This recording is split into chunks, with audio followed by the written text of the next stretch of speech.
The loose-worn pea gravel glistened with the heat of the sun. It was almost as though the heat could not escape, and, instead, circulated against the corner of the house wall.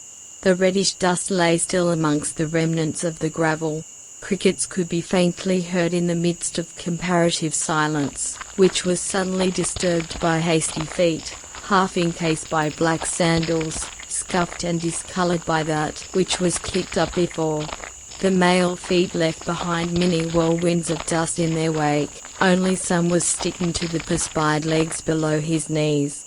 His haste continued as he approached an excuse for a carless garage which would be an ideal abode for your average brown snake and huntsman. This didn't bother him as he probed the ramshackle lean-to. Hazy sunlight was the only source which aided him in his endeavor to find what he was looking for.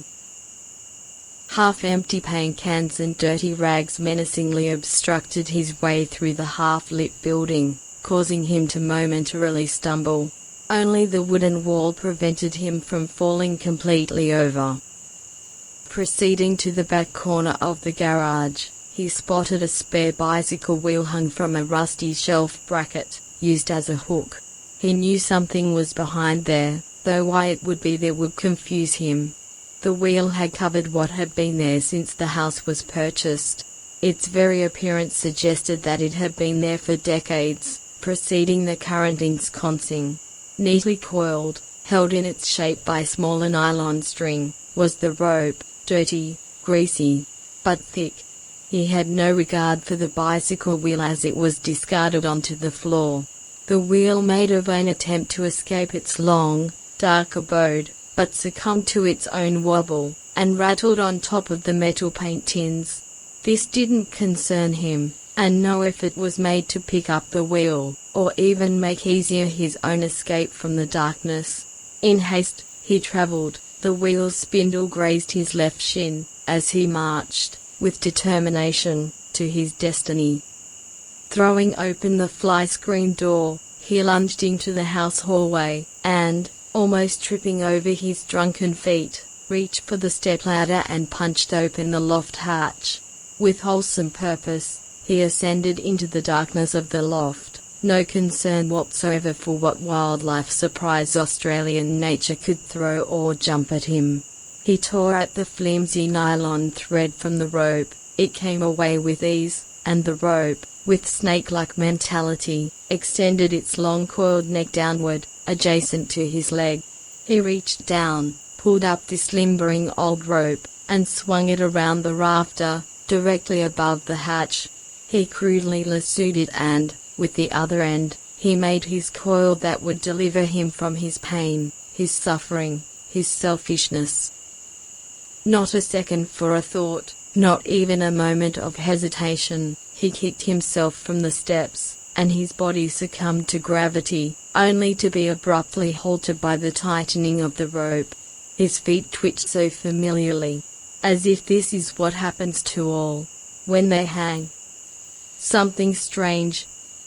Something was not abruptly halted, in fact, it was his feet. They continued to fall, the light around them began to fade, and his feet became younger.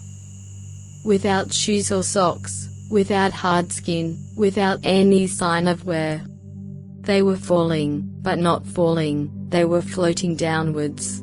He then realized his whole being was following this trajectory, towards a membrane which looked like the sky, but only brighter, and more solid, as though it was a super soft mattress. Translucent, showing something, so familiar, underneath. It was a landscape, a very green landscape. Virgin in quality, untouched by man, or seemingly so. It looked like what England should look like as manipulated for glossy American travel magazines and holiday brochures. He was a child, and was joined by another child, a girl.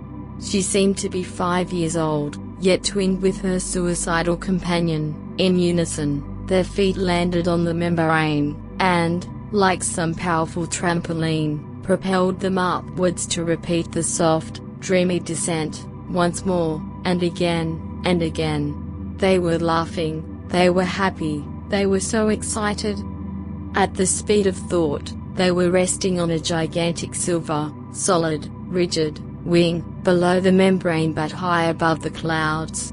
A roar and a loud rush of wind persistently swept by them. They looked to their left, and to their right, and down below. They could see mountains, snow-capped, and ragged. The sun shone to their right and behind, as this giant wing carried them northward and imprinting one's experience upon the other, giving each other full understanding and perspective of their being, and of their experience, both now and to come. Downward, they floated through a grey, misty cloud. Though not feeling it, they could sense it was damp, and it was cold, but warm in its appearance, and enveloping with its charm. As the mist gave way to a lush green landscape with rolling hills and long wind-swept grass, they could see the white building with its black sign swaying. By transition, they found themselves in the building, and nestled by an open log fire, sparkling its embers as it radiated its orange glow throughout the room. They shyly smiled at each other, as though they were watching a romantic film, but not quite spectators of the show. It was as though they would be the show, like renting a DVD from a video library, a film they had watched before, and, somehow, knew this chapter, or at least had a sneak preview. Like a zoom-blurred transition on a video, they were in another land. No wing this time, they were just there, just by blinking. This land was warm, it was fiery red in its middle, with lush eastern coastlines.